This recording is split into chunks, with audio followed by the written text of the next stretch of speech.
2021 में चयन नहीं हुआ पाया था, तो बहुत स्ट्रेस हुआ था, काफ़ी डीमोटिवेट था।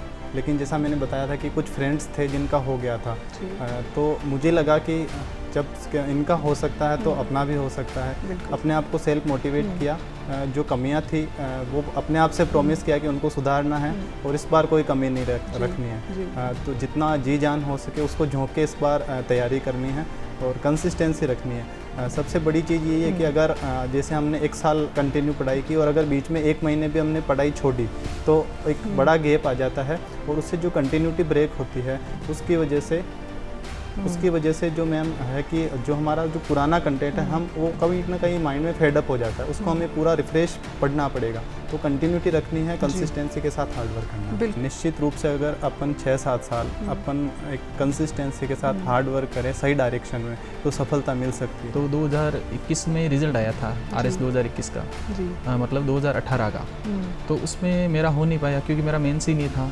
तो उसकी मतलब एक कसक थी मेरे मिसेज के मन में कि नहीं यार आपको भी सिलेक्शन लेना है, क्योंकि आपकी एक जर्नी स्टार्ट हो चुकी है और आप उस जर्नी को बीच में नहीं रोक सकते।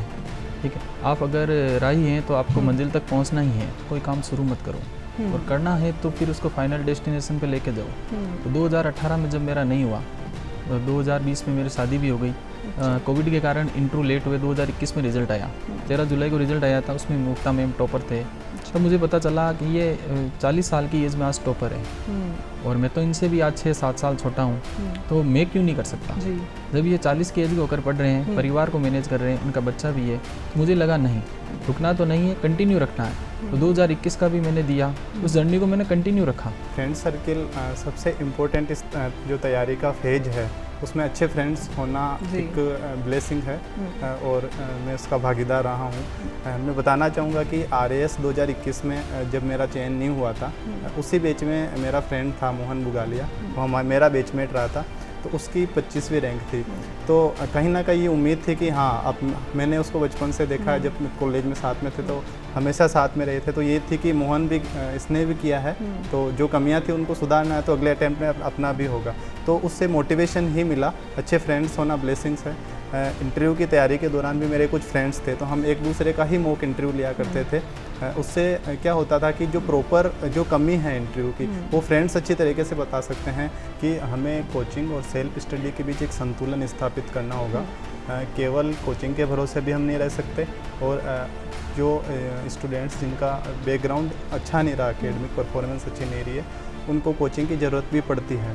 तो अगर हम कोचिंग के साथ साथ अगर उस जो मटेरियल हमको मिला है वहाँ पे, जो इस क्लासरूम में हमको पढ़ाया है, उसका हम टाइमली रिवीजन करें और अपने साथ जो ऑथेंटिक बुक से, RBSC से, NCERT से या अदर कोचिंग के मटेरियल से उस कंटेंट को हम इनरिच करें, उसको कंपाइल करके अब हम उसका रिवीजन करें तो हमको सफलता मिल सकती है। इंग्लिश जैसे हम ग्रामीण पृष्ठभूमि कमजोरी है, तो मैं तो ये मानता हूँ कि जो एस्पिरेंट है नए, जिनके पास अभी टाइम है 2-3 साल का, वो तो इंग्लिश और हिंदी पे विशेष फोकस करें, क्योंकि बाकी के सब्जेक्ट तो साथ साथ में कंटिन्यू हो जाएंगे। और ये भी ना माने कि आप अगर इंग्लिश आपकी अच्छी नहीं है तो आप टॉप नहीं कर सकते। मैं तो ये मानता हूँ टॉप 50 में या टॉप 100 तक भी इंग्लिश में सबसे ज़्यादा कम मेरे ही होंगे, लेकिन मेरे बाकी के सब्जेक्ट अच्छे थे, तो मैंने उनको मतलब अपना बल बना लिया कि मेरे को इनमें बेस्ट करना है। इकोनॉमिक्स के आपके 25 क्वेश्चन आएंगे और राजस्थान हिस्ट्री के 2 या 3 क्वेश्चन आएंगे। तो मेरी ये रणनीति होती थी कि जहाँ ज़्यादा पढ़ के कम क्वेश्चन आ रहे हैं मैं उसको स्किप कर देता था, और जहाँ कम पढ़ के हम ज़्यादा स्कोर कर पा रहे हैं उसको उतना जो सिलेबस दूसरे पोर्शन को जो टाइम देता था मैं उसको देता था। तो उसमें क्या होता था कि अपन को एज ले सकते हैं। साथ में आप जैसे मान लो कि आपकी मैथ्स स्ट्रॉन्ग है तो आप प्रयास करो कि वहाँ जैसे 25 क्वेश्चन आए हैं तो आप 25 में से 20-22 क्वेश्चन कर पाओ। जैसे इको सर्वे के जो क्वेश्चंस है वो है कि आपको एक जो गवर्नमेंट की बुकलेट आती है, अगर उसमें से 15 क्वेश्चन हर बार पूछे जाते हैं, अगर आप उसको अच्छे से पढ़ के जाते हैं तो 15 में से 12-13 क्वेश्चन आप आसानी से अटेम्प्ट कर सकते हैं। तो आप सिलेबस का वो पोर्शन ढूंढिए जहाँ पे आप स्कोर कर सकते हैं। टेक्नोलॉजी को सही राइट में यूज किया जाए तो टेक्नोलॉजी वरदान है जी। कोई भी टेक्नोलॉजी जो होती है वो ना तो सकारात्मक हम जैसा यूज़ करते हैं उसको वो वैसा ही बन जाती है। तो मेरा ये मानना था कि जैसे मैंने 5 साल तक फ़ोन से पढ़ाई की है, अच्छा। फ़ोन की स्क्रीन है, फ़ोन की स्क्रीन में PDF आती है, क्योंकि आपके पास इतनी PDF आती है, आपके पास इतना मटेरियल आता है कि आप सभी का प्रिंट नहीं निकाल सकते। तो मैं केवल फ़ोन से ही पढ़ता था। मैंने लैपटॉप भी लिया तो लास्ट में ही होता था लैपटॉप को चालू करना, ये इसमें भी दिक्कत। तो मैं हमेशा फ़ोन को रखता था, PDF को सेलेक्ट थी मेरे ये PDF यहाँ है, ध्यान रखता था और यहाँ से मुझे पढ़ना है। तो मैंने 5 साल तक लगभग केवल फ़ोन से तैयारी की है। एक्चुअली इस पर जो हम कैंडिडेट्स गलती क्या करते हैं कि जब इंग्लिश पढ़ते हैं तो हम पहले ग्रामर पढ़ते हैं, उसके बाद हम कंपोजिशन का पार्ट करते हैं। दोनों को हम सेपरेट करने की गलती कर देते हैं। मेरा ये मानना है कि जब हम ग्रामर पढ़ रहे हैं तो हम वोकेबलरी साथ में पढ़ते हैं, हमारे पास सामने अच्छे अच्छे वर्ड्स आते हैं। तो मेरी ये रणनीति होती थी कि जब जैसे ग्रामर के लिए हम फ्रेजल वर्ब्स पढ़ रहे हैं तो कुछ फ्रेजल वर्ब्स मैं अलग से लिख लेता था कि मुझे ऐसे में यूज करनी है। कुछ लाइंस में अच्छी स्टैंडर्ड लाइंस बना के उनको अलग से लिख लेता था कि मुझे ये वहाँ पे यूज करनी है। लेटर का मैं एक अच्छा फॉर्मेट बना के तैयार कर लेता था कि कुछ भी जैसे RS में जो लेटर आता है वो प्रॉब्लम ओरिएंटेड आता है कि सोसाइटी में ये प्रॉब्लम है, आप इसको लेटर लिखिए। तो मैं उसका फॉर्मेट फिक्स कर रखा था, मुझे वो प्रॉब्लम आप फिट करनी थी और मेरा लेटर तैयार हो गया। तो उसकी एक स्टैंडर्ड लैंग्वेज और बाकियों से हट के कुछ मैं करने का प्रयास करता था। तो जैसे एग्जाम्पल देना चाहूँगा कि इस बार जो लेटर आया था वो लगभग 2021 में जो लेटर आया था वही सेम इस बार रिपीट था। तो मैंने उसका कुछ जैसे गवर्नमेंट के ऑफिशियल साइट्स मैंने देखी, वहाँ पे क्या फॉर्मेट होते हैं, किस किस को लेटर की कॉपी जाती है, डेट कहाँ लिखी जाती है, मैंने उसको अपनाने का प्रयास किया और बाकियों से जो कंटेंट था मैंने उसको अपना कुछ एक्सक्लूसिविटी लाने का उसमें प्रयास किया, उससे मुझे हेल्प मिली।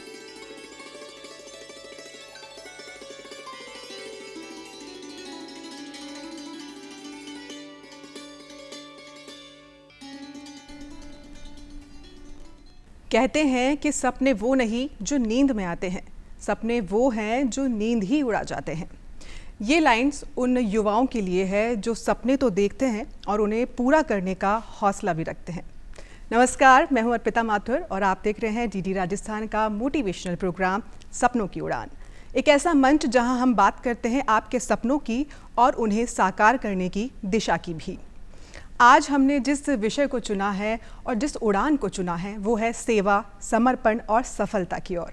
एक ऐसा विषय जिसका सपना राजस्थान का लगभग हर युवा देखता है, लेकिन उस सपने को पूरा करना कुछ चुनिंदा तक ही पहुंच पाते हैं।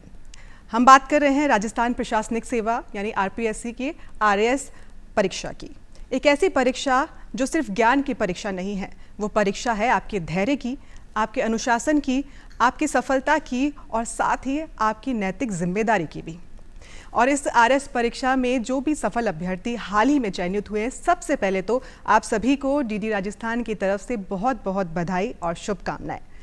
और आपको बता दें, क्योंकि हम ये जो प्रोग्राम करते हैं, मोटिवेशनल प्रोग्राम हमारा ये रहता है, तो हमारा ये मोटिव रहता है कि हम युवाओं को प्रोग्राम के ज़रिए प्रेरित कर सकें उनके करियर से संबंधित, उनके विषय से संबंधित। तो हमारे साथ आज सपनों की उड़ान कार्यक्रम में 2 सफल अभ्यर्थी RS के यहाँ उपस्थित हैं। वो जो उम्मीदवार हैं RS के, जो भी तैयारी कर रहे हैं या करना चाहते हैं, उनके रोल मॉडल वो हो सकते हैं। उन्होंने राजस्थान का नाम रोशन किया है। हमारे साथ पहले मेहमान जो हैं वो हैं अजमेर से कुशल चौधरी, जो कि राजस्थान के RS परीक्षा के 2023 के फर्स्ट रैंकर हैं। हमारे साथ दूसरे मेहमान हैं कमल चौधरी, जो कि RS 2023 के 9th रैंकर है। आप दोनों का बहुत बहुत स्वागत है सपनों की उड़ान कार्यक्रम में। जी। और हमारे साथ कमल और कुशल कुछ युवा साथी भी यहाँ उपस्थित रहते हैं, जो कि आप लोगों से सवाल करेंगे। उनमें से कुछ हैं जो RS की तैयारी कर रहे हैं और जो हैं वो तैयारी करना चाहते हैं। तो सबसे पहले आप लोगों का भी बहुत बहुत स्वागत, अभिनंदन सपनों की उड़ान कार्यक्रम में। जी कुशल, सबसे पहला सवाल आपसे ही करना चाहते हैं। अजमेर के छोटे से ग्रामीण परिवेश से निकलकर आप RS तक के सफ़र को जिया है आपने, एक सपना देखा है और उस सपने को पूरा किया है आपने। कैसा आपका सफ़र रहा है RS का? आपकी पारिवारिक पृष्ठभूमि की अगर बात करें, आपकी शिक्षा की बात करें, किस तरीके से आपने RS तक का सफ़र तय किया? जी मैम, मैं अजमेर ज़िले के कड़ेल ग्राम का रहने वाला हूँ। मैंने जो प्रारंभिक शिक्षा थी वो गांव से ही पूरी की। उसके बाद मैंने जो अपनी सीनियर सेकेंडरी है वो कुचामन से नोबल स्कूल से की। उसके बाद मैंने ग्रेजुएशन में BSc महाराजा कॉलेज से किया। ग्रेजुएशन के टाइम जब मैं यहाँ जयपुर में PG में रहता था, तब कुछ रूममेट्स RS की प्रिपरेशन करते थे, तो उनको देखने का मौका मिला था कि कैसे प्रिपरेशन करते हैं और इस एग्ज़ाम के जो बेसिक चीज़ थी वो समझने का मौका मिला। एग्ज़ाम के बारे में जानने का मौका मिला। उसके बाद ग्रेजुएशन के साथ ही मेरा लैब असिस्टेंट में चयन हो गया था, तो मुझे पोस्टिंग मिली थी तबीजी में, अजमेर ज़िले में ही। तो जब मैं वहाँ गया तो वहाँ ऑलरेडी कुछ स्टाफ मेंबर्स हमारे आरएस की प्रिपरेशन कर रहे थे, तो मुझे और उनसे गाइडेंस मिली। और चूँकि ग्रेजुएशन के टाइम से ही जब मैंने मेरे फ्रेंड्स को देखा था तो एक इच्छा थी कि मुझे भी आरएस की तैयारी करनी है। जब मेरा लैब असिस्टेंट में चयन हो गया था तो उसके बाद मुझे मेरी जॉब सिक्योरिटी हो गई थी, तो मैंने आरएस की तैयारी करने का फ़ैसला किया। आरएस 2021 में मैंने अपना प्रथम प्रयास दिया था। उसमें मुझे सफलता नहीं मिली थी। इंटरव्यू के बाद मेरी 1038 रैंक आई थी। आरएस 2023 मेरा दूसरा प्रयास था और उसमें मुझे सफलता मिली। जी, उस सफलता के लिए आपको ढेर सारी शुभकामनाएं कुशल। कमल, आपसे भी यही सवाल हमारा रहने वाला है, बेसिक सवाल है, बहुत जानना ज़रूरी है कि बैकग्राउंड क्या है।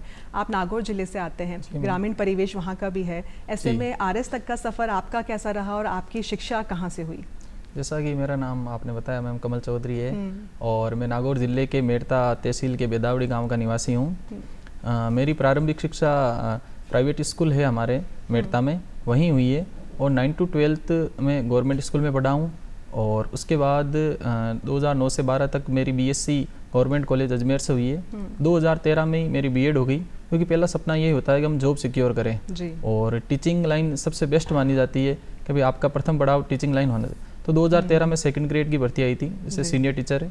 तो 2014 में मैं सीनियर टीचर बना और 2014 से लेकर 2023 तक मैं सीनियर टीचर रहा। शुरू के 5 साल में मैंने तैयारी नहीं की, लेकिन कुछ परिस्थितियां हुई, मुझे लगा कि अब अच्छा है और समाज में एक अच्छा रेपुटेशन मिलता है और योग्यता भी थी। 2016 में जब हमारे नज़दीक के सुखाराम जी पिंडेल सर हैं, उनकी 4th रैंक आई थी, तो एक अलग ही रेस्पेक्ट, एक अलग ही आपको प्रेस्टीज सर्विस मिलती है। तो आपको एक स्वतः ही मोटिवेशन मिलता है जब आसपास से आप उनको देखते हैं, सम्मान मिलता है। तो 2018 से मैंने प्रिपरेशन शुरू की, लेकिन कुछ बेसिक गलतियाँ, कुछ परिस्थितियाँ और तैयारी अच्छी ना होने पाने के कारण 2018 में मेरा मतलब मेंस क्लियर नहीं हुआ।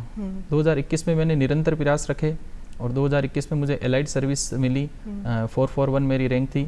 अभी मैं कोऑपरेटिव इंस्पेक्टर के पद पर मेड़ता में ही क्रय विक्रय सहकारी समिति होती है उसमें तैनात हूँ। और 2023 में मतलब अच्छी मेहनत तो थी, सभी के प्रयास थे, तो किस्मत भी होती है और सभी के आशीर्वाद से मुझे 9th रैंक हासिल हुई है जी। और उसके लिए बहुत बहुत शुभकामनाएं आपको भी कमल। लेकिन आप दोनों की बातों से और चर्चा से मुझे एक बात ये समझ में आ रही है कि आपके आसपास की जो संगत कैसी होती है, आपके आसपास के लोग कैसे होते हैं, वो आपको प्रेरणा देने के लिए बहुत ज़रूरी होते हैं। आपने ऐसे लोगों के बीच में समय बिताया है जो आपको प्रेरित करते रहे, तो इसलिए आपने आरएस तक पहुँचने का सफ़र तय किया। हमारे साथ जो युवा दर्शक हैं स्टूडियो में, उनसे अब सवाल जवाब करने का समय आ गया है। उनसे एक सवाल हम ले लेते हैं। कौन सवाल करेगा अपना पहला? जी, मेरा नाम हरेंद्र चौधरी है, मैं नागौर से रहने वाला हूँ। मेरा कमल जी से सवाल रहेगा कि जैसे अब नई भर्ती आने वाली है आरएस की, उसके लिए अभी प्री में भी 2-3 महीने का टाइम मिलेगा कम से कम, और मेंस के लिए भी 5-6 महीने का टाइम होगा। तो अभी से जैसे तैयारी स्टार्ट करते हैं तो कौन से सब्जेक्ट को प्रेफर करना चाहिए, या प्री को या मेंस को, क्या प्रायोरिटी में रहना चाहिए? जी, मेरा मानना है कि आपको भर्ती आने से पहले आपका मेंस का सिलेबस हो जाना चाहिए, क्योंकि मेंस का सिलेबस बहुत वाइड होता है, उसमें 17 से ज़्यादा आपके पास सब्जेक्ट है। तो मेरा यही मानना है कि जो प्री में नहीं, आप कंबाइंड भी पढ़ सकते हैं। जो प्री में और मेंस में जो सिलेबस कॉमन है, जैसे ज्योग्राफी है, आपके हिस्ट्री है, आपके पॉलिटी है, राजस्थान आर्ट और कल्चर है, आप इनको पहले भी पढ़ सकते हैं। लेकिन जब आपके पास भर्ती ही नहीं है ये, तो उससे पहले आप मेंस के जो छोटे सब्जेक्ट हैं उनको अच्छा करें। आप पेपर 4th में इंग्लिश को अच्छा करें, हिंदी को अच्छा करें, क्योंकि ग्रामीण पृष्ठभूमि की समस्या होती है कि इंग्लिश बेस्ट नहीं होती। तो इंग्लिश को आपको अच्छा कवर करने के लिए आपको कम से कम 6 महीने तो इंग्लिश पढ़नी होगी। तो मेरा ये मानना है कि आप 4th पेपर को बहुत अच्छा कर लें और जो छोटे सब्जेक्ट हैं उनको अच्छा कर लें। और क्योंकि मेंस में आजकल टाइम बहुत कम मिलता है, और आरपीएससी सरकार की भी जो हमारी मंशा है वो बहुत ही अच्छी है कि 4 महीने के भीतर आपका मेंस पेपर हो जाना चाहिए। तो अब मेरा भी यही कहना है युवाओं को, और कि भाई अब संघर्ष के बजाय आप पहले से ही उसका समाधान ढूंढें। आपको सड़कों पे नहीं उतरना है, आप पहले से ही ऐसा प्रिपेयर हो कि आपके मेंस की तैयारी पहले ही हो जाए, ताकि आप केवल रिवीजन कर सकें। और आपको वास्तव में इतना कम टाइम मिलेगा कि आप केवल 2-4 महीने रिवीजन ही कर सकेंगे, आप उसमें प्रॉपर तैयारी नहीं कर पाएंगे। तो आप पहले मेंस की ही तैयारी करें, और जब भर्ती आ जाए तो आप पूरा प्री फोकस रहें। पूरा प्री फोकस रहेंगे तो उसमें मेंस के जो कॉमन सब्जेक्ट है उनको भी आपको वापस पढ़ना नहीं पड़ेगा। तो आपके लिए बेस्ट रहेगा कि आप पहले सेंट्रिक होकर मतलब पेपर 4th करें, छोटे सब्जेक्ट करें, और जो पब्लिकेट है, इथिक्स है, जो सब्जेक्ट नहीं है प्री में, आप उनको पहले पढ़ने की कोशिश करें, जैसे ही अचानक से भर्ती आ जाती है तो आप जो प्री के सब्जेक्ट हैं उनकी अगर आप अच्छे से तैयारी करेंगे तो प्री भी अच्छे से हो जाएगा, क्योंकि करंट है, इको सर्वे है, ये सब तो आपका लगभग सेम ही रहेगा। प्री में बस ये होता है कि आपका जो मैथ्स है वो मेंस में नहीं आता, रीजनिंग आपके मेंस में नहीं आती, तो वो तो आप अदर कर सकते हैं। तो मेरा यही मानना है कि आपका सिलेबस एक बार कंप्लीट हो जाना चाहिए, आपकी एक बार की तैयारी पूरी हो जानी चाहिए, और उसके बाद प्री में आपको भी पता है कुछ ज़्यादा दिक्कत नहीं होती। इसमें कोचिंग का भी आप सहयोग ले सकते हैं, यूट्यूब का भी ले सकते हैं, आजकल बहुत अच्छी तैयारी करवाते हैं। तो आप नॉर्मल पढ़ के भी, अच्छा से पढ़ के भी, थोड़ा सा पढ़ के भी आप प्री आराम से पास कर सकते हैं, क्योंकि पिछली बार मेरिट आपको पता है कि 71 ही थी 200 में से। तो मेरा यही मानना है कि आप पहले फोकस मेंस और उसके साथ साथ कुछ प्री के कॉमन सब्जेक्ट्स और कंबाइंड पढ़े। जी बिल्कुल। मुझे ऐसा लगता है कि राजस्थान प्रशासनिक सेवा जो है वो एक सेवा नहीं है, वो एक सिर्फ एग्ज़ाम नहीं है, वो है सेवा का संकल्प, राजस्थान की सेवा का संकल्प। ऐसे में आप दोनों चयनित होकर यहाँ तक पहुँचे हैं। आपसे सवाल कुशल जी मेरा ये रहने वाला है कि इतने सीमित संसाधनों में ग्रामीण परिवेश से निकलकर आप आरएस तक के सफ़र को आपने जिया है, उससे कई चुनौतियां भी आई होगी, क्योंकि संसाधन बहुत कम होते हैं ग्रामीण एरिया में अगर हम बात करते हैं। तो किस तरीके से आपने उसको फेस किया और क्या कुछ चुनौतियों का सामना आपने किया? जैसा कि आपने बताया ग्रामीण परिवेश से आते हैं तो एक बेसिकली प्रॉब्लम आती थी कि रात में कई बार लाइट चली जाती थी जी। तो ऐसी प्रॉब्लम्स निश्चित रूप से ग्रामीण क्षेत्र में जब रह के तैयारी करते हैं तो आती है, लेकिन मेरा ये मानना है कि अगर कंसिस्टेंसी के साथ सीमित संसाधन होने के बावजूद अपन अगर तैयारी करें, क्योंकि आरएस प्रयास जैसे आपने स्टार्टिंग में बताया कि मेहनत के साथ धैर्य की भी परीक्षा है। एक वैकेंसी को पूरा होने में लगभग 2 से 2.5 साल लगते हैं। तो निश्चित रूप से अगर अपन 6-7 साल अपन एक कंसिस्टेंसी के साथ हार्ड वर्क करें सही डायरेक्शन में तो सफलता मिल सकती है। बिल्कुल सही कहा। कमल जी आपसे सवाल रहने वाला है कि काफ़ी लंबा ये सफ़र होता है, जैसा कि कुशल जी ने बताया, तो ऐसे सफ़र को तय करने के लिए, उस सफ़र को यात्रा पर जाने के लिए अकेला तो नहीं रहा जा सकता। हर इंसान के पीछे कोई ना कोई हाथ होता है, कोई ना कोई मोटिवेशन होता है, चाहे वो परिवार का हो चाहे वो किसी का भी हो। आपके जीवन में कौन मोटिवेशन रहा है आपका, किस तरीके से आपको मोटिवेट किया है और आपके साथ चल के इस सफ़र तक आपको पहुंचाया है?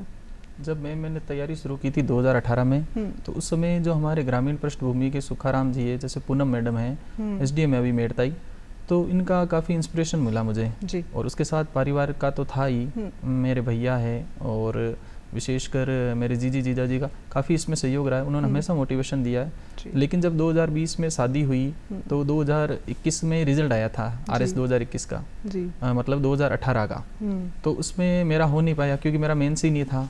तो इसकी मतलब एक कसक थी मेरे मिसेज के मन में कि नहीं यार आपको भी सिलेक्शन लेना है, क्योंकि आपकी एक जर्नी स्टार्ट हो चुकी है और आप उस जर्नी को बीच में नहीं रोक सकते।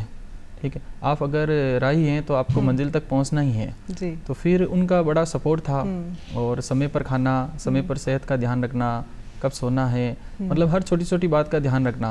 अगर नीचे खाना ना आप खाने तो मतलब ऊपर तक मतलब व्यवस्था करना, टाइम टू टाइम मतलब चाय आदि की व्यवस्था होना।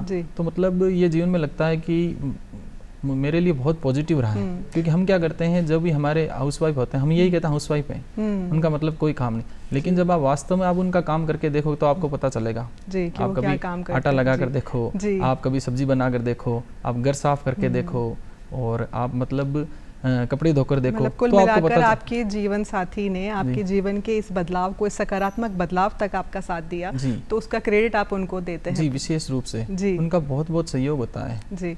मतलब हम वो कहते हैं ना कि मतलब आधे से पूर्ण, तो ये पूर्ण बनाने में उनका बहुत ज़्यादा सहयोग होता है। ठीक है, हमारी ये कमी होती है कि हम उनको नेग्लिजेंस मानते हैं, ये जीवन का रूटीन काम मानते हैं, लेकिन ये वास्तव में छोटे छोटे कार्य मतलब बहुत मतलब आपको हेल्प करते हैं। बिल्कुल, हम अक्सर ये सुनते भी आए हैं कि हर सफल पुरुष के पीछे एक महिला का हाथ होता है, तो उसके पीछे आपके जीवन साथी का हाथ है। हमारे साथ जो युवा दर्शक हैं यहाँ बैठे हैं, कई जिज्ञासा लेके आए हैं, कई सवाल हैं उनके मन में जो RS की तैयारी कर रहे हैं। हम उन्हीं का एक सवाल ले लेते हैं जी। जी, मैं कैलाश चौधरी कुशल चौधरी जी से क्वेश्चन पूछना चाहता हूँ कि अभी जैसे कोचिंग का दौर चल रहा है, लोग कोचिंग के बिना RS नहीं बन सकते, ये नहीं हो सकता, तो क्या सेल्फ स्टडी कर भी एक ये मुकाम हासिल कर सकते हैं, हम RS बन सकते हैं, अच्छी रैंक ला सकते हैं? तो उनके लिए आप क्या मैसेज देना चाहते हैं जो सेल्फ स्टडी की तैयारी कर रहे हैं, सेल्फ स्टडी कर रहे हैं? तो उनके लिए एक रणनीति भी थोड़ा बताइए और उनके लिए एक मोटिवेशन मैसेज भी आप दीजिए। देखिए, इस क्वेश्चन का आंसर मैं ये देना चाहूँगा कि हमें कोचिंग और सेल्फ स्टडी के बीच एक संतुलन स्थापित करना होगा। केवल कोचिंग के भरोसे भी हम नहीं रह सकते और जो स्टूडेंट्स जिनका बैकग्राउंड अच्छा नहीं रहा, एकेडमिक परफॉर्मेंस अच्छी नहीं रही है, उनको कोचिंग की ज़रूरत भी पड़ती है। तो अगर हम कोचिंग के साथ साथ अगर उस जो मटेरियल हमको मिला है वहाँ पे, जो इस क्लासरूम में हमको पढ़ाया है, उसका हम टाइमली रिवीजन करें और अपने साथ जो ऑथेंटिक बुक से, RBSC से, NCERT से या अदर कोचिंग के मटेरियल से उस कंटेंट को हम इनरिच करें, उसको कंपाइल करके अब हम उसका रिवीजन करें तो हमको सफलता मिल सकती है। तो कोचिंग मैं ये कहना चाहूँगा कि हम केवल कोचिंग के भरोसे नहीं रह सकते, कोचिंग के साथ साथ कोचिंग आपको हेल्प करेगी निश्चित रूप से। हमने भी कोचिंग के नोट्स का सहारा लिया, लगभग सभी कोचिंग के नोट्स छाने थे, लेकिन स्वाध्याय कोचिंग का विकल्प नहीं बन सकता और ना कोचिंग स्वाध्याय का विकल्प बन सकता। दोनों में संतुलन अगर स्थापित करके हम तैयारी करें तो निश्चित रूप से हमारी जो राह है वो आसान हो जाएगी। बिल्कुल, राह आसान हो जाएगी। जो भी उम्मीदवार तैयारी कर रहे हैं उनके पूर्णतः कोचिंग पर निर्भर नहीं रहना चाहिए, कुछ तैयारी अपनी भी होनी चाहिए, क्योंकि आत्मविश्वास, जो आपका खुद का विश्वास है, आपकी खुद की जो तैयारी है वो आपको जीत तक पहुँचाएगी। कमल जी, आपसे हम सवाल करना चाहते हैं, क्योंकि कोचिंग की सर ने बात करी है, सेल्फ स्टडी की कुशल जी बात कर रहे हैं, आप लोगों ने दोनों ने सेल्फ स्टडी से इस मुकाम को हासिल किया है। ऐसे में अभी जो समय है डिजिटल का समय है, पूरा तरीके से सब कुछ डिजिटल हो गया है। ऐसे में ऑनलाइन क्लासेस जो चलती हैं, कोचिंग के अलावा भी ऑनलाइन क्लासेस चलती है, इतने स्टडी मटेरियल जो है प्रोवाइड कराए जा रहे हैं ऑनलाइन, उनके बारे में आप क्या विचार रखते हैं? क्या उस पर पूर्णतः निर्भर रह सकते हैं या उसमें से हम कुछ ले सकते हैं पार्ट? इसमें मैडम ऐसा है, जैसे आपके व्हाट्सएप ग्रुप हैं या टेलीग्राम ग्रुप हैं, उस पर आजकल जो नोट शेयर किए जाते हैं उसमें से कई लड़के अच्छे होते हैं, मतलब जो अच्छे नोट शेयर करते हैं वो आपको कई कोचिंग के नोट्स शेयर करते हैं। तो मैंने भी प्रॉपर रूप से RBSC या NCERT नहीं पढ़ी, और प्रॉपर ऑथेंटिक बुक आप कितनी पढ़ोगे? ऑथेंटिक, कभी आपको किसी बोर्ड का सवाल पूछ लिया, कभी किसी का पूछ लिया, तो आपको नोट्स लेने होंगे। उन नोट्स में से आपको कुशल जी ने बताया, जैसे आपको छंटनी करनी होगी, आपने किसी कोचिंग का ये अच्छा बेस्ट है तो हिस्ट्री वहाँ से पढ़ ली, किसी कोचिंग का कुछ मैनेजमेंट बेस्ट होता है तो वहाँ से पढ़ ली, किसी का ऑडिट बेस्ट होता है तो वहाँ से पढ़ ली, किसी की साइंस बहुत अच्छी है तो वहाँ से पढ़ ली। तो आपको खुद को एक प्रिपेयर करना होगा कि आपको मटेरियल कंटेंट कहाँ से आपको प्राप्त करना है। आपको कंटेंट प्राप्त करना है, आप वहाँ से पढ़े बोले, जरूरी नहीं है कि आप प्रॉपर बुक ही पढ़ें, क्योंकि आप प्रॉपर बुक पढ़ेंगे तो आपको बहुत ज़्यादा टाइम लगेगा।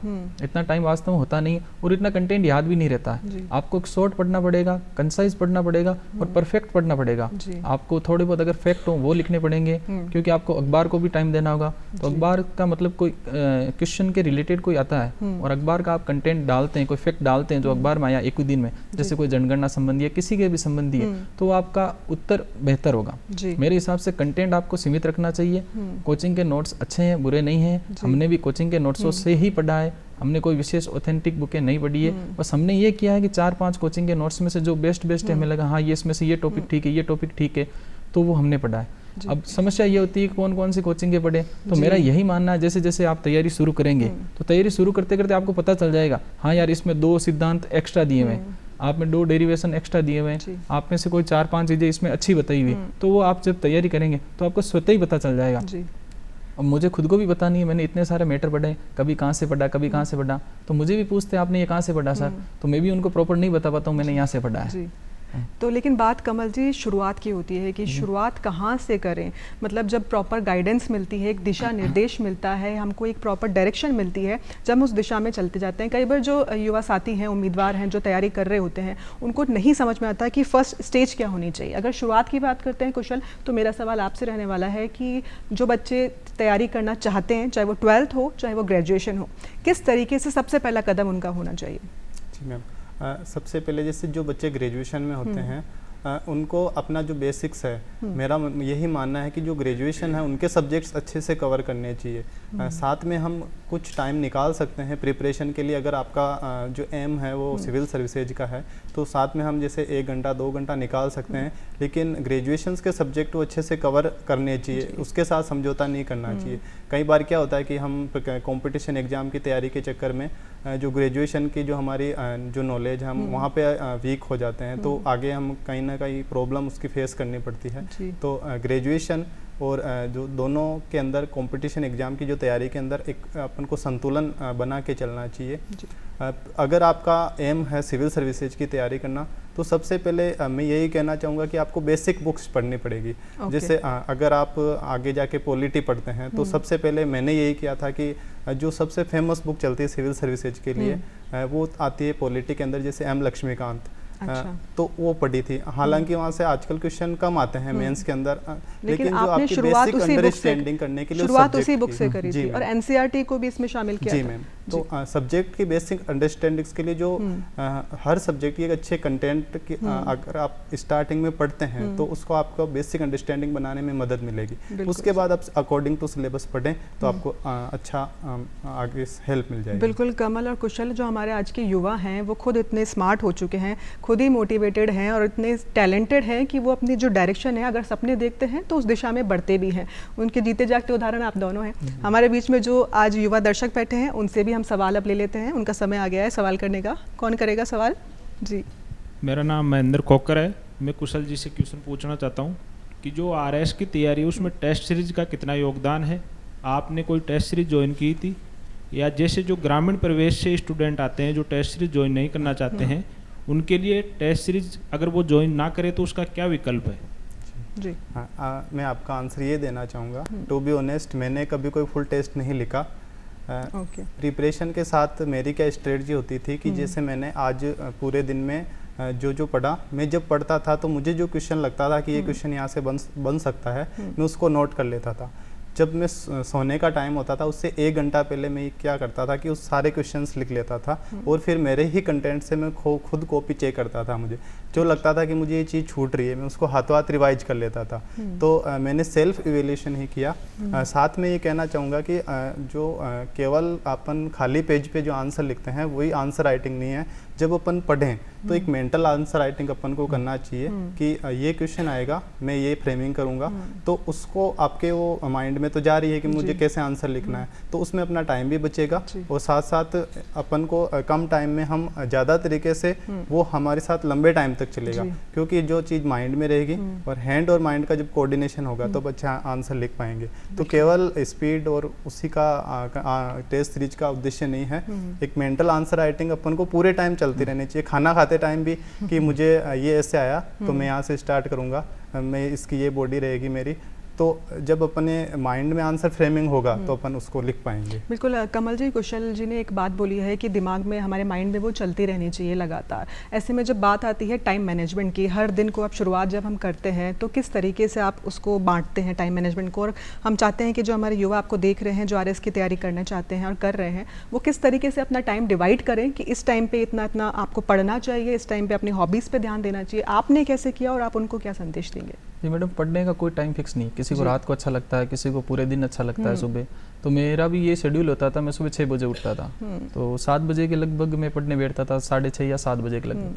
7 से 8:30 तक पढ़ा, फिर चाय का ब्रेक लिया, 15-20 मिनट नीचे गए, फिर रिफ्रेश होके वापस मैं 2 घंटे पढ़ता था। फिर खाना खाने का टाइम होता था, क्योंकि आप माइंड को 24 घंटे नहीं चला सके, कंटिन्यूसली नहीं चला सकते, वो माइंड आपका जाम हो जाता। तो फिर मैं खाना खाता था, आधे घंटे का मेरा ब्रेक हो जाता था। तो मेरी दिनचर्या में वो ब्रेक शामिल हो गया, मेरा खाना भी हो गया और मेरा ब्रेक भी हो गया। उसके बाद मैं 2 घंटे पढ़ता था, तो फिर मैं वापस मतलब थक जाता।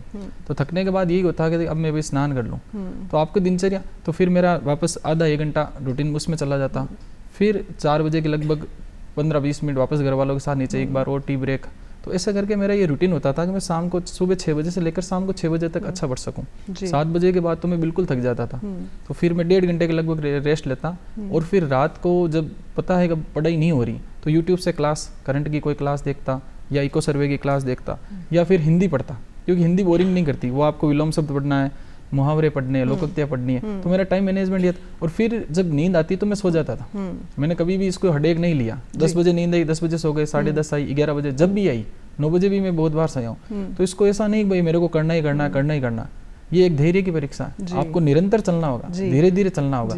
नहीं आप माइंड को 24 घंटे चला सकते हैं, आपका माइंड फिक्स है, वो 8 घंटे काम करेगा, 9 घंटे काम करेगा और आप उतना ही याद रख सकते हैं। आप 16 घंटा बैठे रहेंगे, आपकी प्रोडक्टिविटी है ही नहीं कुछ, तो उसका कोई सहार नहीं है। तो आपका टाइम मैनेजमेंट ऐसा बनाए कि आपके दैनिक दिनचर्या के कार्य भी पूरे हों और आपकी पढ़ाई भी हो जाए और आप स्किल के लिए थोड़ा बहुत लिख भी सके, या रात को जैसा आप थक जाएंगे तो आप सुबह उठते ही लिखें।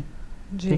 तो कई बच्चों की, कमल जी, कैपेसिटी भी ऐसी होती है कि वो 2 घंटे में भी वो सब चीज़ कवर कर सकते हैं जो लोग 16 घंटे में भी नहीं कर पाते। कई लोगों की होती है ऐसी कैपेसिटी। तो खुद का टाइम मैनेजमेंट खुद के हिसाब से खुद पर विश्वास रख के करना चाहिए कि आप कितने टाइम में किस तरीके से काम कर सकते हैं।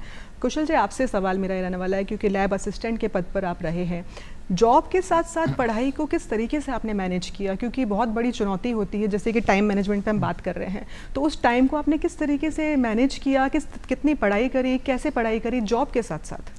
जी मैम, जॉब के साथ एक्चुअली जॉब लगने के बाद जो एक स्ट्रेस होता था वो कम हो गया उल्टा। अच्छा। कि हाँ जॉब हमें लगना है। उसके बाद ये था कि एक टारगेट फिक्स था, हमें उसी की रिस्पॉन्सिबिलिटी, वो वाली जिम्मेदारी खत्म हो गई। टाइम मैनेजमेंट की जो बात है, तो जैसे हम स्कूल में, कमल जी भी स्कूल में जॉब करते हैं, मैं भी स्कूल में मेरी पोस्टिंग थी, तो जैसे लगभग रोजाना 6 घंटे का हमारा ऑफिस टाइम होता था।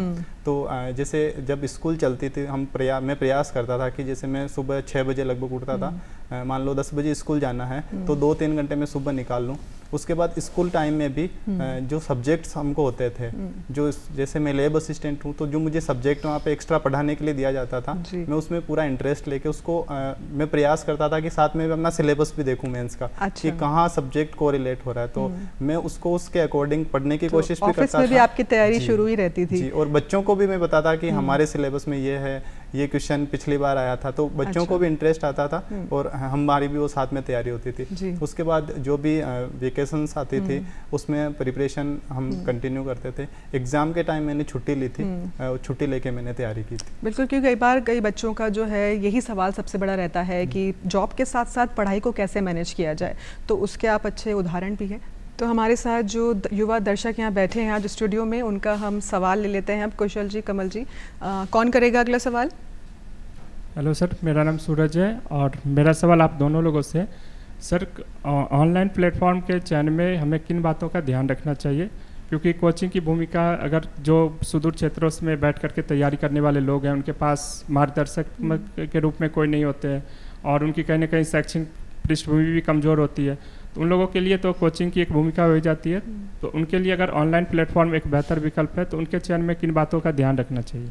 जी, आपके क्वेश्चन का आंसर मैं ये देना चाहूँगा कि दोनों जो ऑफलाइन और ऑनलाइन कोचिंग है, दोनों के कुछ अपने फ़ायदे हैं, कुछ अपने नुकसान हैं। ऑफलाइन कोचिंग में आपको पर्सन टू पर्सन इंटरेक्शन करने का मौका मिल सकता है, लेकिन आप टाइम में उसमें बंध जाते हैं कि आपको इस टाइम कोचिंग है तो उस टाइम आपको जाना है।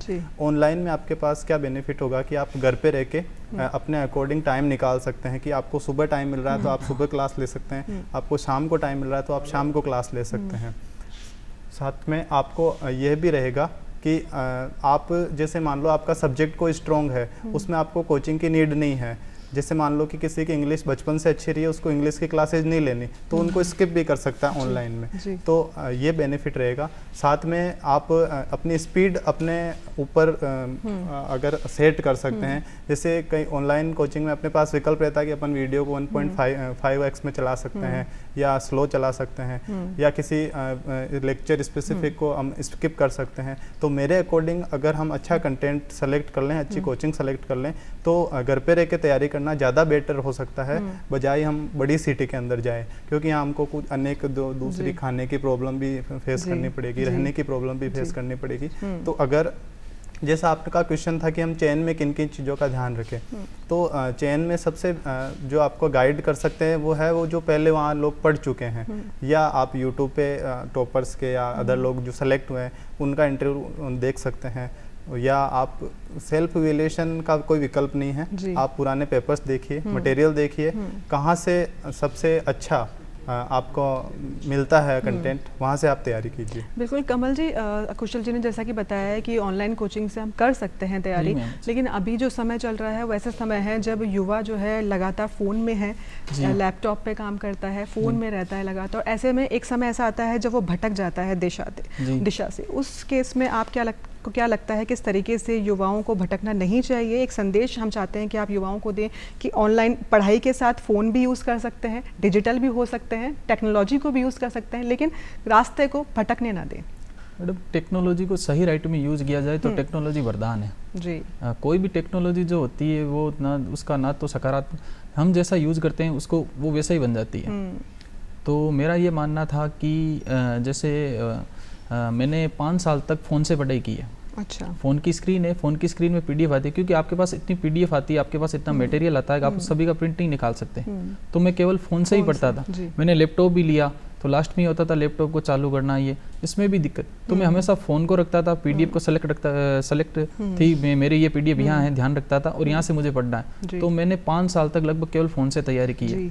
और जब आपका टाइम हो, आप व्हाट्सअप चल रही है 5-10 मिनट के लिए, व्हाट्सअप पे आपको अच्छा मतलब सलाह मिलती है, आपको व्हाट्सअप पे भी अच्छे मटेरियल मिलते हैं और आपको गाइडेंस भी मिलता है। आप टेलीग्राम ग्रुप भी ज्वाइन कीजिए। आप जो बाकी सोशल मीडिया है उससे एक समय के लिए आप दूरी बना सकते हैं, बाद में जब आपका प्रॉपर सिलेक्शन हो जाए तो आप उसको कंटिन्यू कर सकते हैं कि भाई अच्छा कार्य करने के लिए। लेकिन मेरा ये मानना है कि आप फ़ोन से पढ़ सकते हैं, कोई दिक्कत नहीं है। और जब आपको टाइम मिले, आधा घंटा 1 घंटा, क्योंकि आदमी एक मशीन नहीं बन सकता, मनुष्य रोबोट नहीं है। तो मेरा ये मानना है कि उसका मतलब नेचुरल जीवन जीना आवश्यक है। आप पढ़ाई की निरंतरता रखिए और आप साथ ही साथ में आपके मनोरंजन के लिए आधा घंटा 1 घंटा मतलब सोशल मीडिया भी चलाइए, लेकिन उसमें विशेष जो अपने काम की चीज़ हो, जो अपने लायक हो, आप उसका उपयोग कर सकते हैं, यूटिलाइज कर सकते हैं, उसको आप एक्सेप्ट करें। ये खुद पर निर्भर करता है कि आप किस तरीके से उसका यूज़ कर रहे हैं, टेक्नोलॉजी को किस तरीके से आप यूज़ कर रहे हैं। और जो युवा है आज के समय में जो है रील्स बहुत ज़्यादा देखने लगा है, तो ऐसे में ध्यान भटकता है। लेकिन ये एक अच्छा मैसेज हो सकता है युवाओं के लिए कि किस तरीके से आप अपने फ़ोन को भी यूटिलाइज कर सकते हैं। एक सवाल हम अब युवा दर्शक में से ही ले लेते हैं। जी मेरा नाम विष्णु प्रजापति है। मैं सबसे पहले आप दोनों उम्मीदवारों को ढेर सारी बधाई देता हूं कि आपकी कड़ी मेहनत और दृढ़ संकल्प की वजह से आपने जो मुकाम हासिल किया है। मेरा सवाल कुशल जी से है। कुशल जी, आपने बताया कि आप महाराजा कॉलेज के नियमित छात्र रहे हैं। महाराजा कॉलेज राजस्थान का एक प्रख्यात और गरिमामय कॉलेज है। यहाँ पर अपने क्षेत्र के सभी जो बच्चे टॉपर्स यहाँ पर आते हैं। तो मैं आपसे ये जानना चाहता हूँ कि आपकी इस यात्रा में जो फ्रेंड सर्किल का कितना महत्व रहा है, क्योंकि आज आप जानते हैं कि डिस्ट्रैक्शंस के कई तरीके के उपाय हमारे पास अवेलेबल हैं, कई तरीके के हैं। तो आप ये बताएं कि आपने अपने आप को किस तरीके से इन डिस्ट्रैक्शन से दूर रखा और इसमें आपके जो फ्रेंड सर्किल रहा है उसकी क्या इम्पोर्टेंस थी? जी, फ्रेंड सर्किल सबसे इम्पोर्टेंट इस जो तैयारी का फेज है उसमें अच्छे फ्रेंड्स होना एक ब्लेसिंग है और मैं उसका भागीदार रहा हूँ। मैं बताना चाहूँगा कि RAS 2021 में जब मेरा चयन नहीं हुआ था, उसी बैच में मेरा फ्रेंड था मोहन बुगालिया, वो मेरा बैचमेट रहा था, तो उसकी 25वीं रैंक थी। तो कहीं ना कहीं ये उम्मीद थी कि हाँ, अब मैंने उसको बचपन से देखा है, जब कॉलेज में साथ में थे तो हमेशा साथ में रहे थे, तो ये थी कि मोहन भी इसने भी किया है, तो जो कमियां थी उनको सुधारना है, तो अगले अटेम्प्ट में अपना भी होगा। तो उससे मोटिवेशन ही मिला। अच्छे फ्रेंड्स होना ब्लेसिंग्स है। इंटरव्यू की तैयारी के दौरान भी मेरे कुछ फ्रेंड्स थे, तो हम एक दूसरे का ही मॉक इंटरव्यू लिया करते थे। उससे क्या होता था कि जो प्रॉपर जो कमी है इंटरव्यू की, वो फ्रेंड्स अच्छी तरीके से बता सकते हैं। एक अनौपचारिक भाषा में हम कहें कि तेरी ये कमी है, तो वो अच्छे तरीके से वो बता सकते हैं, उसमें सुधार का भी वो बता सकते हैं। तो अच्छे फ्रेंड्स होना निश्चित रूप से इसमें एक ब्लेसिंग है। शुरुआत में मैंने यही बोला था कि संगत का असर तो होता ही है। आपके संगत में रह रहे हो, वो कैसे लोग आपको प्रेरित कर रहे हैं, उसका बहुत बड़ा असर होता है। कमल जी, आपसे हम सवाल करना चाहेंगे। 2018 में आप सफल नहीं हो पाए। असफलता से सफलता के बीच का जो ये रास्ता है, लंबा रास्ता, इसको कैसे तय किया आपने, और आप कैसे युवा दर्शकों को मोटिवेट करेंगे कि असफलता से सफलता की तरफ कैसे खुद को सेल्फ मोटिवेटेड रखें? मेरा यही मानना था कि मैडम, आप कोई काम शुरू मत करो, और करना है तो फिर उसको फाइनल डेस्टिनेशन पे लेके जाओ। तो 2018 में जब मेरा नहीं हुआ, 2020 में मेरी शादी भी हो गई। कोविड के कारण इंटरव्यू लेट हुए, 2021 में रिजल्ट आया, 13 जुलाई को रिजल्ट आया था, उसमें मुक्ता मैम टॉपर थे। तब मुझे पता चला कि ये 40 साल की एज में आज टॉपर है, और मैं तो इनसे भी आज 6-7 साल छोटा हूँ, तो मैं क्यों नहीं कर सकता। जब ये 40 की एज के होकर पढ़ रहे हैं, परिवार को मैनेज कर रहे हैं, उनका बच्चा भी है, तो मुझे लगा नहीं, रुकना तो नहीं है, कंटिन्यू रखना है। तो 2021 का भी मैंने दिया, उस जर्नी को मैंने कंटिन्यू रखा। ठीक, जहाँ भी नोट्स आए, जहाँ से भी आए, मैंने पढ़ा। और मैंने जब भर्ती नहीं भी होती थी तब भी मैं हमेशा कंटिन्यू तैयारी करता था, थोड़ी बहुत करता था। हो सकता है भाई आपको उतनी रुचि ना हो, आपको उतना मतलब इच्छा ना हो, लेकिन फिर भी आप थोड़ा बहुत कंटिन्यू रखें। आप हिंदी इंग्लिश पढ़ें। तो उसके बाद 2021 में तैयारी का यह फ़ायदा हुआ कि मेरे मेंस का काफ़ी पोर्शन तैयार था, लेकिन अनफॉर्चुनेट 2021 में मेंस का सिलेबस पूरा चेंज हो गया, तो हमारे लिए भी वो पूरा नया था। उसके बाद हमें 4 महीने मिले, लेकिन मैंने 4 महीने अथक प्रयास किए, तो 2021 में मेरी अलाइड थी। फिर उसके बाद फिर भी मैं अपने आप को सेल्फ मोटिवेट रखा कि मैं अंतिम तैयारी और करूंगा। उसके बाद मैंने ठान लिया था ये तीसरा प्रयास है और इसको विशेष रूप से करना ही है। तो 2023 में मैंने दिया, प्री दिया जी। फिर जनवरी में मेंस था, वो आगे बढ़ गया, तो हमारे लिए एक और अपॉर्चुनिटी थी, तो वो जुलाई में पेपर हुआ। तब तक मैंने खूब अच्छे से तैयारी की, अपने आप को प्रिपेयर किया, और जो 2021 में हाँ टेस्ट नहीं लिखे थे, तो 2023 में मैंने टेस्ट भी लिखे थे, तो उनका भी मुझे अच्छा फ़ायदा मिला। हाँ, मतलब आपने अपनी ही वीकनेस से सीखा, अपनी जो कमजोरी है उसको अपनी ताकत बनाया, और जो कंटिन्यूटी है उसको आपने गिव अप नहीं किया, तो उससे आपने सफल परिणाम हासिल किए हैं। कुशल जी, आपसे सवाल मेरा ये रहने वाला है, जैसे कि कमल जी ने बताया है, कंटिन्यूटी पे गिव अप नहीं करना चाहिए, लगातार निरंतरता आप बनाए रखते हैं, एक दिशा की तरह चलते हैं, एक डेडिकेशन के साथ चलते हैं, तो सफल हो सकते हैं। कई बार क्या होता है, सफ़र बहुत लंबा होता है, ये यात्रा भी बहुत लंबी होती है, ऐसे में जब इंसान डगमगा जाता है, एक वक्त ऐसा आता है। आपके जीवन में भी ऐसा एक वक्त आया होगा जब आपने सोचा होगा कि अब गिव अप कर देना है, उस वक्त आपने क्या सोचा और कैसे उस चीज़ से उभरे हैं? जी मैम, जब 2021 में चयन नहीं हुआ पाया था तो बहुत स्ट्रेस हुआ था, काफ़ी डीमोटिवेट था, लेकिन जैसा मैंने बताया था कि कुछ फ्रेंड्स थे जिनका हो गया था, तो मुझे लगा कि जब इनका हो सकता है तो अपना भी हो सकता है। अपने आप को सेल्फ मोटिवेट किया, जो कमियां थी वो अपने आप से प्रॉमिस किया कि उनको सुधारना है और इस बार कोई कमी नहीं रखनी है। तो जितना जी जान हो सके उसको झोंक के इस बार तैयारी करनी है और कंसिस्टेंसी रखनी है। सबसे बड़ी चीज़ ये है कि अगर जैसे हमने 1 साल कंटिन्यू पढ़ाई की और अगर बीच में 1 महीने भी हमने पढ़ाई छोड़ी तो एक बड़ा गैप आ जाता है, और उससे जो कंटिन्यूटी ब्रेक होती है उसकी वजह से जो मैम है कि जो हमारा जो पुराना कंटेंट है हम वो कभी ना कहीं माइंड में फेड अप हो जाता है, उसको हमें पूरा रिफ्रेश पढ़ना पड़ेगा। तो कंटिन्यूटी रखनी है, कंसिस्टेंसी के साथ हार्ड वर्क करना है। बिल्कुल, मैं ये मानती हूँ कि जो आपकी ताकत है और उसको आप लगातार बनाए रखें, उसमें डेडिकेशन के साथ काम करते रहें, और आपकी कमजोरी है उसको अपनी ताकत बनाकर अगर आप काम करेंगे, उन पर ध्यान देंगे, क्योंकि कमजोरी के बारे में भी सोचना बहुत ज़रूरी है। कई बार ऐसा समय भी आता है जब युवा या हम सभी जो है अपनी कमजोरियों पर ध्यान नहीं देते हैं और लगातार उसी में काम करते जाते हैं, लेकिन कमजोरियों से उभर कर उसको अपनी ताकत बनाकर काम अगर हम करते हैं तो सफलता की ओर हम चलते ज़रूर जाते हैं। हमारे साथ जो युवा दर्शक हैं उनके सवाल हम लेना चाहेंगे। अब कौन है जो सवाल करेगा? जी, मेरा नाम अदिति है और मेरी एज अभी 19 है और मेरी कॉलेज ख़त्म होने में अभी 2 साल हैं। तो मैंने कोचिंग अभी स्टार्ट करी है, प्रिपरेशन स्टार्ट करी है। तो मुझे इस प्रिपरेशन के दौरान क्या क्या करना चाहिए, क्योंकि अभी मेरे पास 2 साल है और मैं भी एज ज़रूरी नहीं है ना कि मेरी ग्रेजुएशन ख़त्म हो तब भी भर्ती आए, तो फिर उस हिसाब से इस लंबे सफ़र में मेरे को कैसे मोटिवेटेड रहना चाहिए और कैसे प्रिपरेशन करनी चाहिए, ये मेरा सवाल आप दोनों से ही है। जी, तो अदिति जी, मेरा मानना है कि आपका एक गुड क्वेश्चन है, क्योंकि आजकल सभी 12th के बाद तैयारी शुरू कर देते हैं। तो सेल्फ मोटिवेट रहने के लिए सबसे पहली तो ये है कि आप जिस कोचिंग को ले रहे हैं आप उसके नोट्स अच्छे से बनाएं। उन नोट्स के उसके बाद धीरे धीरे कंपाइल करके आप शॉर्ट नोट्स पे जाएं, क्योंकि आपको मेंस में शॉर्ट नोट्स की बहुत सबसे ज़्यादा ज़रूरत होगी। आप छोटे छोटे उनके नोट्स बनाएं, क्योंकि आपके पास अभी खूब समय है। आप अपनी तैयारी को हावी ना होने दें। अब ये नहीं मुझे आज 10 घंटे पढ़ना है, मुझे आज 12 घंटे पढ़ना है, 14 घंटे पढ़ना है, आप बोर हो जाओगे 5 दिन में ही। मेरा ये मानना है कि आप छोटे छोटे गोल सेट करें। आप 3 घंटे पढ़ें, आप 4 घंटे पढ़ें, शिद्दत से पढ़ें, आप टाइम ले लेकर पढ़ें। 1 घंटा पढ़ा, 1 घंटा रेस्ट किया, फिर 1 घंटा पढ़ा, फिर आपका जो भी हो आप अपनी हॉबी को भी कंटिन्यू रखें, क्योंकि आपके पास अभी काफ़ी टाइम है। भर्ती आ भी गई तो भी आप तैयारी नहीं कर पाएंगे। तो मेरा ये मानना है कि आप मेंस के सब्जेक्ट अच्छे से करें, जो छोटे सब्जेक्ट हैं उनके शॉर्ट नोट्स बनाएं, और जो प्रॉपर सब्जेक्ट हैं उनके नोट्स बनाएं। आप आंसर राइटिंग अच्छे से अच्छा करें, आप कोचिंग में कोई टीचर है उनको अच्छे से दिखाएं, और आप मतलब टाइम मैनेजमेंट करके पढ़ें। आप धीरे धीरे पढ़ें, आप उसको हावी ना होने दें मुझे तो फर्स्ट बार में सिलेक्शन लेना, ये करना, क्योंकि इसमें सब्जेक्टिविटी है जी, कुछ भी पता नहीं चलता है जी।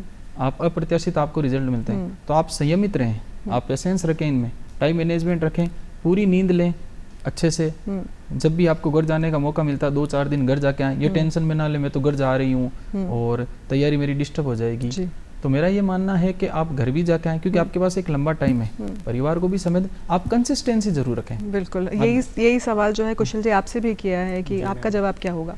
मैम, मेरा जवाब ये होगा, जैसे इन्होंने पूछा कि अभी काफ़ी टाइम है तो और कोचिंग भी कर रहे हैं, तो मेरा इनको ये सलाह होगी कि केवल आप उन कोचिंग के नोट्स में अपने आप को नहीं बांधें, क्योंकि 3 साल बाद जब वैकेंसी आएगी तब वो काफ़ी इररिलेवेंट हो जाएंगे। तो आप क्या करें कि हर सब्जेक्ट की जो ऑथेंटिक बुक है, मैं यही कहना चाहूँगा, मैंने जो किया वो मैं बता रहा हूँ, कि आप जो बेसिक बुक है जो उस सब्जेक्ट की आपकी अंडरस्टैंडिंग बनाएं, क्योंकि आपके पास ये मौका है कि आप उस सब्जेक्ट की अच्छे से इन डेप्थ उसको पढ़ सकते हैं।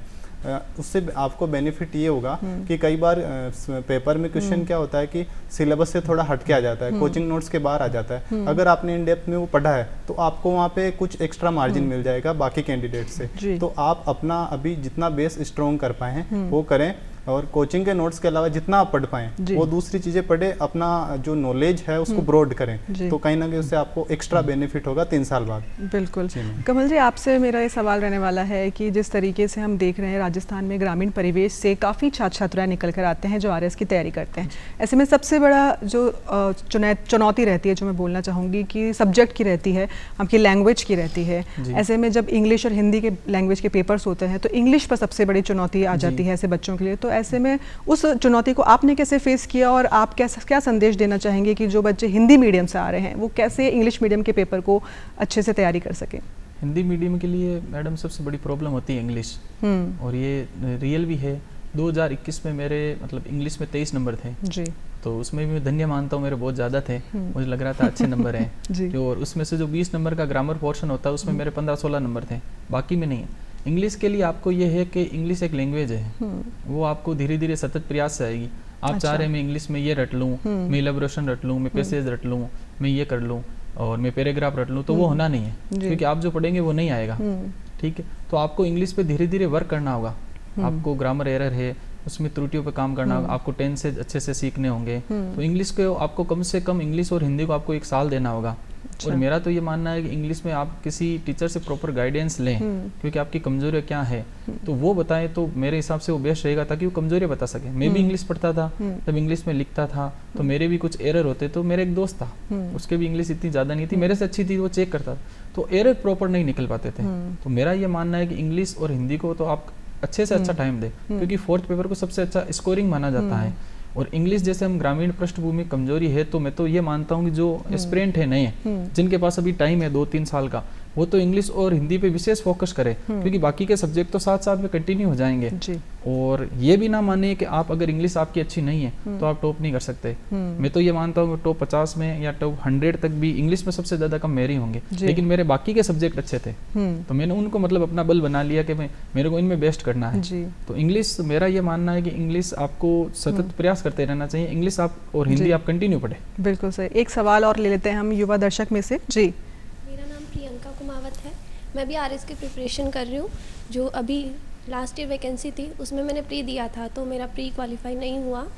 तो मैं आपसे क्वेश्चन करना चाहती हूँ कि करंट अफेयर्स को कितना और किस तरीके से पढ़े कि वो प्री और मेंस में काम आ सके, उसके कैसे शॉर्ट नोट्स बना सके हम लोग, क्योंकि मेरे करंट अफेयर्स में कभी मार्क्स नहीं आते हैं। तो मेरा यही क्वेश्चन है। प्री का जो सिलेबस है वो उसमें टू द पॉइंट अपने जो टॉपिक्स दिए हुए हैं, तो आप PYQs देख के आप ये डिसाइड कीजिए कि मेरा ये जो पोर्शन स्ट्रॉन्ग है।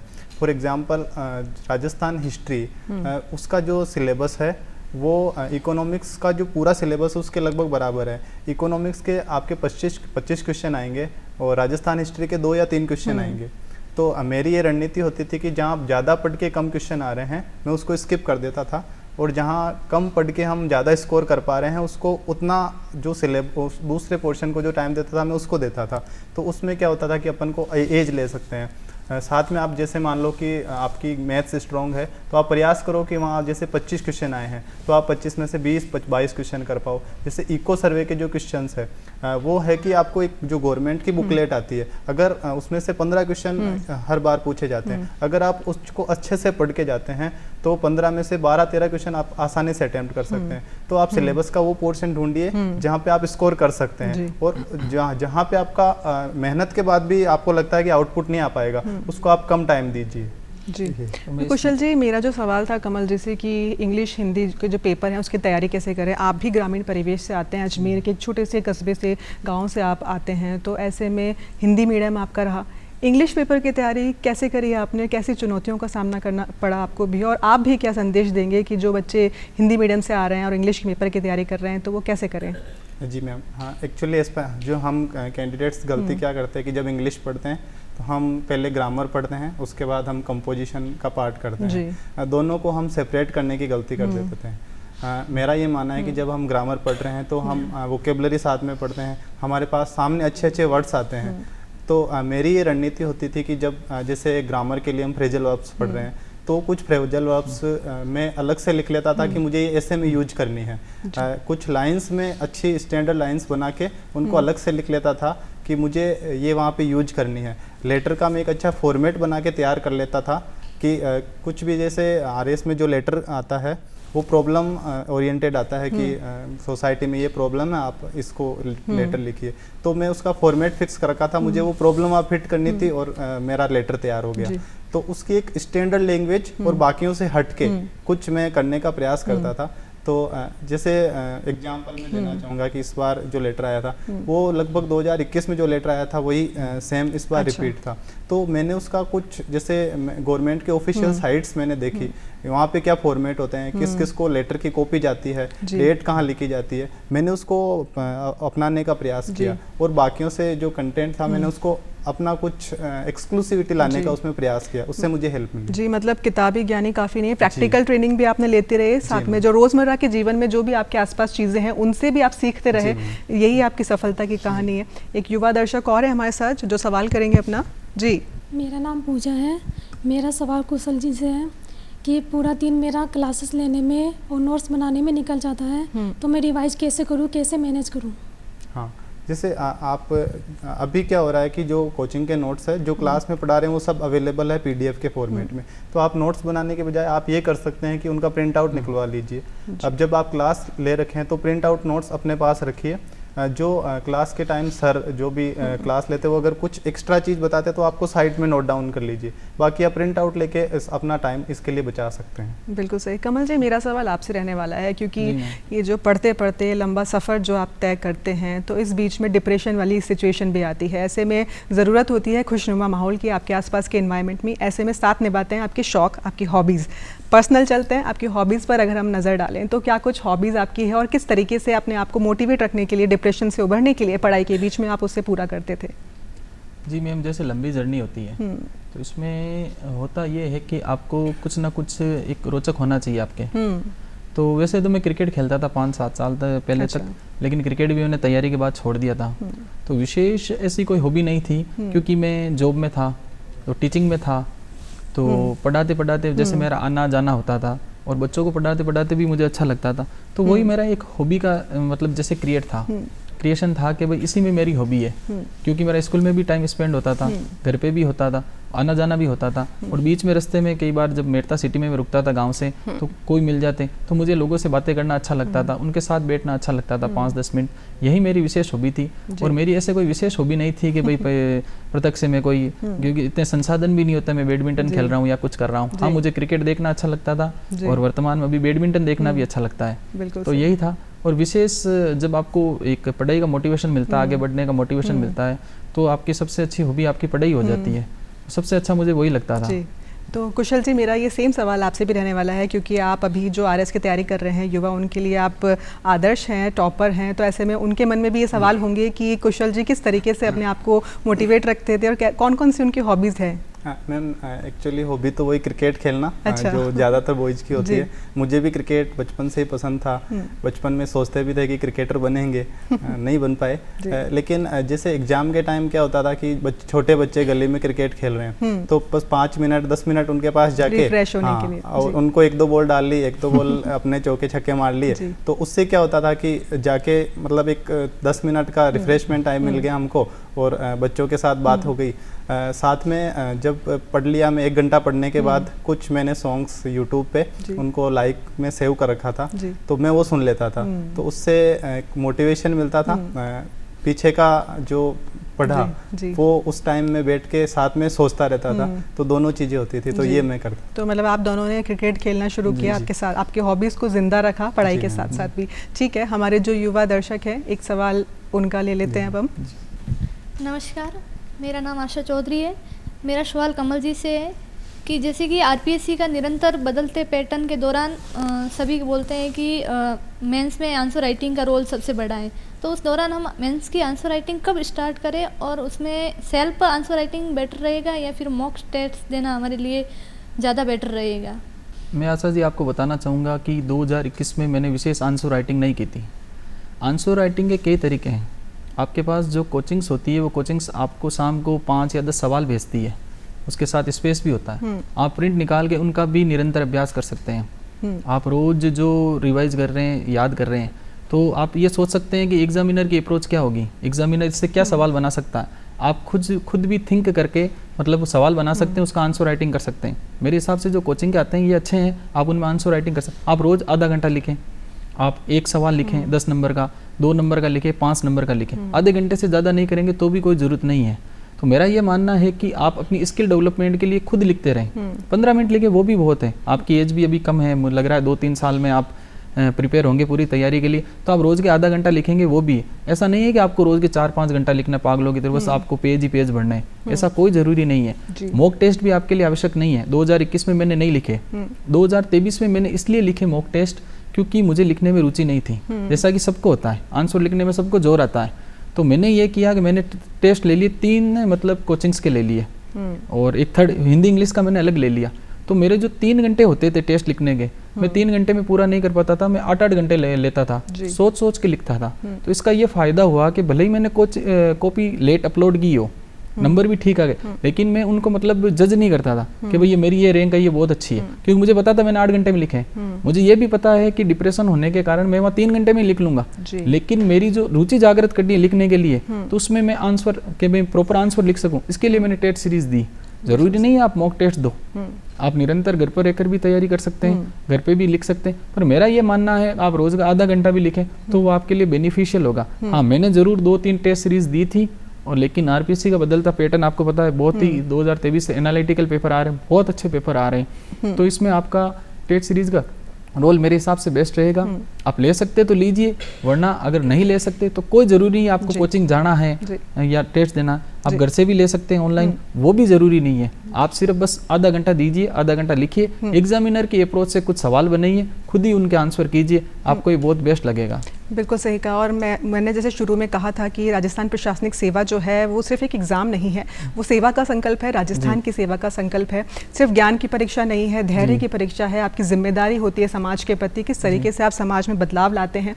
कुशल जी, मेरा सवाल इसी से रिलेटेड आपसे रहेगा कि आरएस बनने के बाद समाज में आप किस तरीके से बदलाव लाना चाहेंगे, आपका विज़न क्या रहने वाला है? मैम, फिलहाल तो यही पहला विजन है मेरा कि जो मुझे ट्रेनिंग करने का मौका मिलेगा मैं उसको जितना हो सके अच्छे से करूं, ताकि मैं जब फील्ड में जाऊं तो मुझे किसी प्रॉब्लम को फेस नहीं करना पड़े। फील्ड में जाने के बाद मेरा प्रयास रहेगा कि जो भी पद के साथ जिम्मेदारी मिले, चाहे वो किसी भी डिपार्टमेंट में किसी भी पोस्ट पे, मैं उसको पूरे इंटीग्रिटी के साथ करूं, क्योंकि इसमें अपन को अथॉरिटी मिलती है कि हम एक समाज में सकारात्मक बदलाव ला सकते हैं। तो मेरा प्रयास रहेगा कि जो ज़रूरतमंद है, जिनको हम किसी भी तरीके से हेल्प कर सकें, उनकी प्रॉब्लम को हम गवर्नमेंट तक पहुंचा सके। प्रॉब्लम ये है कि जो ग्राउंड लेवल की प्रॉब्लम्स गवर्नमेंट तक नहीं पहुंच पाती, तो मैं प्रयास करूंगा कि उस कड़ी को मैं एक मूर्त रूप दे पाऊँ। बिल्कुल, बहुत खूब, आप दोनों यहाँ आए और इस चर्चा को इतना आनंदमय बना दिया, और ये हम उम्मीद भी करते हैं और आशा भी करते हैं और आपको शुभकामनाएं भी देते हैं कि आप आरएस बनने के बाद समाज में कुछ नया बदलाव लाएंगे, सकारात्मक बदलाव लाएंगे और राजस्थान का जो है नाम एक बार फिर से रोशन करेंगे। दोनों यहाँ पधारे, उसके लिए बहुत बहुत धन्यवाद आपका। Thank you. और साथ ही दर्शकों से मैं बोलना चाहूँगी कि सपनों की उड़ान बड़ी लंबी है, अटक मत जाना। आपको बता दें मंजिलें जो हैं काफ़ी लंबी है, रास्तों में कहीं भटक न जाना। ये मेरा एक लास्ट मैसेज है आपके लिए, क्योंकि हमारा जो आज का युवा है काफ़ी मोटिवेटेड हो गया है, समझदार हो गया है, तो सपने देखता है, सपने को पूरा करने की जिद भी रखता है। तो अपने सपनों को पूरा कीजिए और थोड़ा सा योगदान समाज के प्रति भी कीजिए। इसी आशा के साथ फिलहाल इस एपिसोड में इतना ही। अगले एपिसोड में एक बार फिर आपसे मुलाकात होगी, तब तक के लिए नमस्कार।